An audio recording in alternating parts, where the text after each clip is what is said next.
अस्सलामुअलैकुम एवरीवन, मैं हूँ आदि। और आज की हमारी वीडियो इंटरव्यू से रिलेटेड है। अगर आपको किसी ऑफिस से ऑफ़र आई है डेटा एंट्री की, या एक्सेल बेस्ड जॉब है, एक्सेल बेसिक एक्सेल से रिलेटेड आपकी जॉब है, जिसमें वो लोग जो हैं ई कॉमर्स पे काम करते हैं, या उनका ऑफिस रिसर्च के हवाले से है, या डेटा एंट्री का कोई काम है जहाँ पे आपको सिर्फ कॉपी पेस्ट करना है, या बेसिक एक्सेल यूज़ करना है, या सम वगैरह अप्लाई करना है। तो इसमें हम इस वीडियो में हम इन कुछ चीज़ों पे बात करेंगे जो कि एक रिक्रूटर आपसे इंटरव्यू के दौरान सवाल कर सकता है। So let's get started. जैसा कि आप देख सकते हैं कि मेरे पास एक शीट मौजूद है, जिसमें मेरे पास कॉलम ए में कुछ नाम मौजूद हैं, कॉलम सी में कुछ न्यूमेरिक्स मौजूद हैं। यहाँ पे आप एफ़ कॉलम में देखें तो मेरे पास एक जगह 01 लिखा हुआ है, एक जगह 1 लिखा हुआ है। और कॉलम एच में मेरे पास कुछ नाम मौजूद हैं जो कि दो दो बार लिखे हुए हैं। तो सबसे पहले हम सवाल करते हैं कि ये जो हमारे नाम मौजूद हैं इनका क्या काम है। तो लेट्स से कि आपका जो रिक्रूटर है, आप इंटरव्यू देने गए हैं, वो आपसे कहता है कि आप कॉलम ए का जो डेटा है, ओनली कॉलम ए का जो डेटा है, उसको आप सॉर्ट कर दें असेंडिंग। असेंडिंग सॉर्टिंग क्या होती है? बेसिकली आपका जो डेटा है वो जब आप सॉर्ट करते हैं तो एक्सेल जो है उसको असेंडिंग ए टू ज़ी, यानी ए से जेड एक तरतीब में ले आता है, जिसको सॉर्टिंग कहा जाता है। वो किस तरीके से अप्लाई होती है मैं आपको समझा देता हूँ। आप सबसे पहले डेटा टैब में आएंगे, यहाँ पे आप सॉर्ट बॉक्स खोलेंगे। ये कॉलम ए सॉर्ट बाय लिखा हुआ है, सॉर्ट ऑन आपकी वैल्यूज़ क्या हैं और ऑर्डर क्या है, ए टू ज़ी या जेड टू है, या फिर कस्टम आप कुछ करना चाह रहे हैं। यहाँ पे आप सॉर्टिंग असेंडिंग एंड डिसेंडिंग दोनों अप्लाई कर सकते हैं। हमारी रिक्वायरमेंट असेंडिंग की है तो हम ए टू ज़ी पे अप्लाई करेंगे। हमारे डेटा को कोई हेडर नहीं है, इसलिए हेडर पे चेक नहीं लगाएंगे और ओके कर देंगे। अभी आप देख रहे हैं सॉर्टिंग से पहले मेरे डेटा में मौजूद सबसे पहले बी है, फिर ए है, फिर सी है। लेकिन जैसे ही मैं ओके पे क्लिक करूँगा, ये देखिए ए वाले पहले आ गए, फिर बी आया, फिर सी आया, फिर के, फिर यू एंड देन लास्ट में जेड। तो ये आपकी सॉर्टिंग अप्लाई हो गई। इस सॉर्टिंग को करने की एक शॉर्ट की भी है, जो कि बहुत ही सिंपल है। कीबोर्ड से आप अगर सॉर्ट करना चाहें, आप एफिशिएंट बनने के लिए इंटरव्यू में अपने, तो मैं आपको शॉर्ट की भी बताता चलूँ। सबसे पहले आप प्रेस करेंगे ऑल्टर एंड उसको रिलीज़ कर देंगे। देन आप प्रेस करेंगे ए, देन आप प्रेस करेंगे एस, देन आप प्रेस करेंगे ए। ये आपकी सॉर्टिंग कंप्लीट हो गई। ये डेटा ऑलरेडी सॉर्टेड है, जिसकी वजह से आपको ये अप्लाई नहीं दिखा होगा। तो मैं इसको डिसेंडिंग सॉर्ट कर देता हूँ शॉर्ट कीज़ से, ताकि आपको नज़र आए कि सॉर्टिंग हुई भी है कि नहीं। सो हमारी शॉर्ट कीज़ क्या थी? Alt A S. अच्छा, अब हमने जो लास्ट में ए प्रेस किया था वो हमने असेंडिंग के लिए किया था। अगर हमें डिसेंडिंग सॉर्ट करना है तो हम लास्ट में क्या दबाएंगे? डी। अब देखिए जाहिद सबसे ऊपर आ गया, उसके बाद उज़ैर आ गया, उसके बाद उसामा साहब आ गए, फिर कौनैन, देन सी बी ए। तो ये हो गई आपकी सॉर्टिंग। शॉर्ट कीज़ आप याद कर लें, ये शॉर्ट कीज़ आपके बहुत काम आएंगी जब आप एक्सेल में बड़ी शीट्स पे काम करेंगे, बड़े डेटा के साथ काम करेंगे।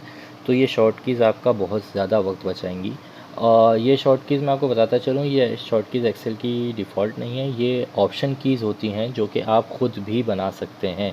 ख़ुद बनाने से मुराद मेरा यहाँ पर ये है कि जैसे ही आप ऑल्टर प्रेस करेंगे ना, तो देखिए आप अपने टैब्स पे हर टैब की एक अलग की बनी हुई आ गई। मुझे डेटा टैब में जाना है तो मैं ए प्रेस करूँगा। जैसे ही मैंने ए प्रेस किया तो अब डेटा टैब के अंदर जो ऑप्शंस मौजूद हैं, मुझे उनकी कीज़ नज़र आ रही हैं कि भाई कौन कौन सी कीज़ से क्या क्या काम हो सकता है। हमारी सॉर्टिंग की थी ऑल्टर ए एस ए, तो ये देखिए ऑल्टर ए मैं ऑलरेडी प्रेस कर चुका हूँ। एस ए मेरा असेंडिंग में बना हुआ रहा है, एस डी मेरा डिसेंडिंग में बना हुआ रहा है, डबल एस मेरा सॉर्ट बॉक्स ओपन करने के लिए बना रहा है। तो ये शॉर्ट कीज़ जो हैं आप ख़ुद भी अपनी रिक्वायरमेंट के मुताबिक देख सकते हैं। नेक्स्ट हम सवाल पे चलते हैं अपने रिक्रूटर के। तो लेट्स से आपका रिक्रूटर जो है वो आपसे कहता है कि भाई ये जो आपको कॉलम सी में डेटा नज़र आ रहा है, आप इसको मुझे सम करके दे दो। तो आप लोगों ने अगर मेरी सम वाली वीडियो देखी है तो आपको पता होगा कि हमारी सम करने की शॉर्ट की क्या है। हम डेटा के सबसे लास्ट में आएंगे एंड हम प्रेस करेंगे alter and is equal to. और एंटर कर देंगे तो ये हमारा सम निकल कर आ जाएगा। इसी के साथ हम आगे चलते हैं अपने तीसरे सवाल पे। लेट्स से रिक्रूटर आपसे सवाल करता है कि भाई आप देख रहे हैं यहाँ पे मेरे पास एक ही नाम जो है वो दो बार मौजूद है और कुछ एक बार मौजूद है, लेकिन मुझे सबके नाम एक बार चाहिए। ये जो दो बार डुप्लीकेट्स आ रहे हैं ये हटा दो। अभी तो आपको यहाँ पे डेटा सिर्फ 3 या 4 नाम दिख रहे हैं मुश्किल से ना। लेकिन अगर आपको काम करना है किसी बड़ी शीट पे और आपके पास बहुत ज़्यादा डेटा है, लेट्स से आपके पास 50,000 का डेटा है जिसमें सारी चीज़ें डबल डबल डबल डबल लिखी हुई हैं, तो आप अगर मैनुअल करने बैठेंगे तो फिर तो आपको बहुत टाइम लग जाएगा। तो उसके लिए एक्सेल ने आपको यहाँ पे एक ऑप्शन मौजूद दिया हुआ है जिसको कहा जाता है रिमूव डुप्लीकेट्स। रिमूव डुप्लीकेट्स का बेसिकली काम ये होता है कि वो आपकी एक पर्टिकुलर सिलेक्शन के अंदर जिन जिन चीज़ों को आप रिमूव करवाना चाह रहे हैं, जिन डुप्लीकेट चीज़ों को आप रिमूव करवाना चाह रहा है, ये उनको ईज़िली रिमूव करके आपको यूनिक वैल्यूज़ प्रोवाइड कर देता है। तो हमें कॉलम एच का डेटा रिमूव डुप्लीकेट करना है, तो हमने सिलेक्शन अपनी ली और हम आ गए डेटा टैब के अंदर रिमूव डुप्लीकेट्स में।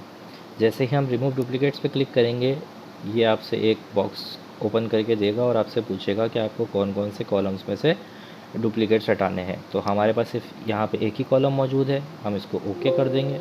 जैसे ही हम ओके करेंगे ये हमें बताएगा, देखें कि आपकी 4 डुप्लीकेट वैल्यूज़ थी जो उसने फाइंड करी एंड रिमूव कर दी, और आपकी जो रिज़ल्ट आया है वो 5 यूनिक वैल्यूज़ निकल कर आ गई हैं। इसको ओके कर देंगे और आपका ये काम भी हो जाएगा। अब जो सबसे मज़े का सवाल है रिक्रूटर का, ये सवाल ये बताता है कि आपको एक्सेल की नॉलेज है या सिर्फ आप रट्टा लगा कर आए हैं।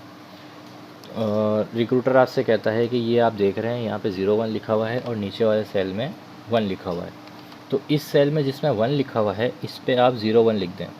अब आप क्या करेंगे, आप 01 सिंपल लिख देंगे।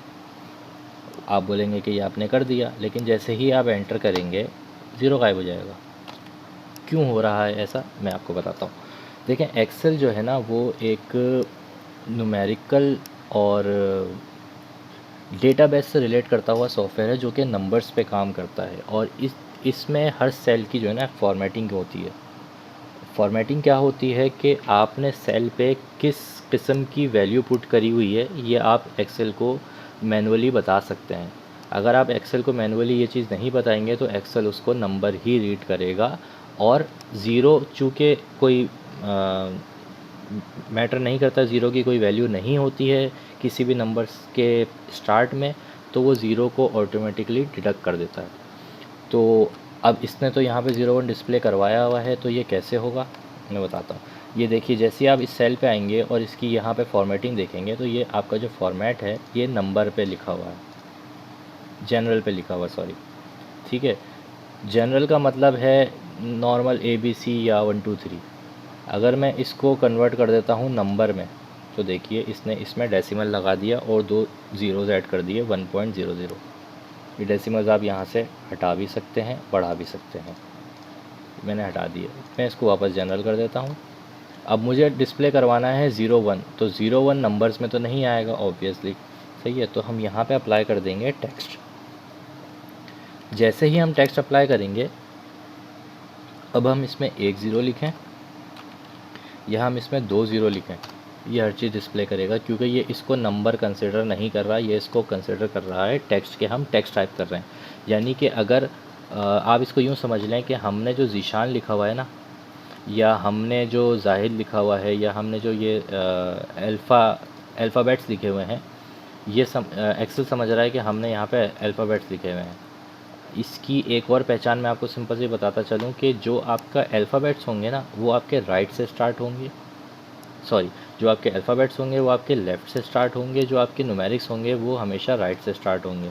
कैसे, अगर मैं यहाँ पे ABC लिखता हूँ तो देखिए ये सेल के लेफ़्ट साइड पर है, और अगर मैं यहाँ पे 1 लिखता हूँ तो अब देखिए सेल के राइट साइड पे डिस्प्ले हो रहा है। तो ये आप देखते ही समझ सकते हैं कि आपका जो डेटा पुट हुआ है किसी भी पर्टिकुलर सेल या किसी शीट में, वो किस फॉर्मेट का हुआ है, वो न्यूमेरिक है, अल्फ़ा न्यूमेरिक है, या ओनली अल्फ़ाबेट्स है। तो 01 डिस्प्ले कराने के लिए आपने सिंपल सा ये करना है कि आपने अपनी सेल का जो फॉर्मेट है उसको आपने कन्वर्ट कर देना है टेक्स्ट के अंदर। जैसे ही आप टेक्स्ट में कन्वर्ट करेंगे, अब आप यहाँ पे 5 सिफ़र लिखना चाहें, 5 ज़ीरोज़ लिखना चाहें तो आप वो भी लिख सकते हैं, वो डिस्प्ले हो जाएगा। ये 4 सवाल ऐसे हैं कि आपकी जो रिक्रूटर है आपका, वो इन 4 सवालों के बाद इतना ज़रूर समझ जाएगा कि आपको एक्सेल की नो हाउ है एंड आप समझते हैं कि एक्सेल किस तरीके से काम करता है। आपको सॉर्टिंग के बारे में पता लग गया, आपको सम करना आ गया, आपको रिमूव डुप्लीकेट्स करने आ गया, आपको सेल्फ फॉर्मेटिंग पता है। ये 4 चीज़ें। नेक्स्ट चीज़ वो आपसे पूछ सकता है कि भाई मुझे जो है ना कंडीशनल फॉर्मेटिंग अप्लाई करनी है, ठीक है। अगर हम कंडीशनल फॉर्मेटिंग क्या होती है उसके लिए मैं थोड़ा सा काम करूँ, फिर मैं आपको बताता हूँ। लेट्स से मैं इनको नीचे कर देता हूँ और यहाँ पे मैं ज़ीशान एक और बार लिख देता हूँ, ठीक है। अब मैं कंडीशनल फॉर्मेटिंग पे जाता हूँ और हाईलाइट वैल्यूज़ में जाता हूँ और डुप्लीकेट वैल्यूज़ पे चला जाता हूँ। जैसे ही मैं डुप्लीकेट वैल्यूज़ पे आया, ये देखिए आपने जो चीज़ मेरे पास 2 बार लिखी हुई है उसने एक्सेल ने उसको रेड से मार्क कर दिया, यानी कि मुझे ये डिस्प्ले हो रहा है वाज़े कि जो मेरा जो डेटा है उसमें डुप्लीकेट वैल्यूज़ कितनी हैं और कहाँ पर हैं।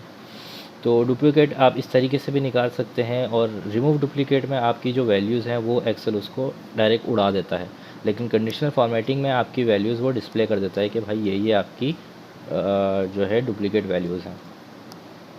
इसके अलावा रिक्रूटर आपसे ये सवाल कर सकता है कि आप फ़िल्टर कैसे लगाएंगे, या फ़िल्टर लगाने का सिंपल सा तरीका ये है, फ़िल्टर बेसिकली पिवट टेबल या एडवांस लेवल पे जाता है। ये सवाल रिक्रूटर आपसे तब करेगा जब आपकी जॉब जो है वो एडवांस लेवल की हो या किसी मैनेजर लेवल की हो।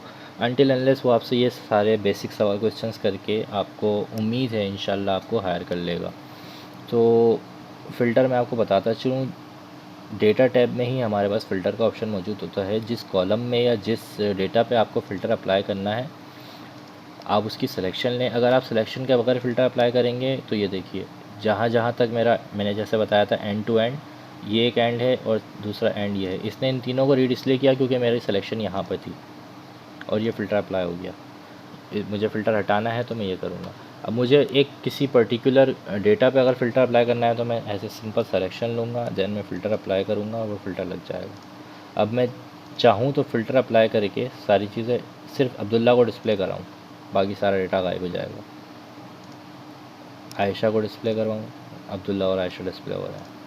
देन कौनैन को या उज़ैर को डिस्प्ले करवाना चाहूँ तो फ़िल्टर का काम बेसिकली ये होता है कि आपका वो डेटा जो आपके काम का नहीं है लेकिन बाद में कभी काम आ सकता है। फ़िल्टर अप्लाई करने का मकसद ये है कि जब आप चाहें उस डेटा को डिस्प्ले से हटा के सिर्फ अपने मकसद का डेटा डिस्प्ले करवाएं और बाकी डेटा एज़ इट इज़ वैसे का वैसे ही रहेगा। आपको कुछ करने की ज़रूरत नहीं पड़ेगी, ना अपनी शीट अपडेट करनी पड़ेगी, ना ही आपको उनको रिमूव करना पड़ेगा। तो आज के लिए गाइज़ इतना ही। उम्मीद है आपको वीडियो में कुछ समझ में आया होगा। जज़ाकल्लाह। नेक्स्ट वीडियो तक के लिए।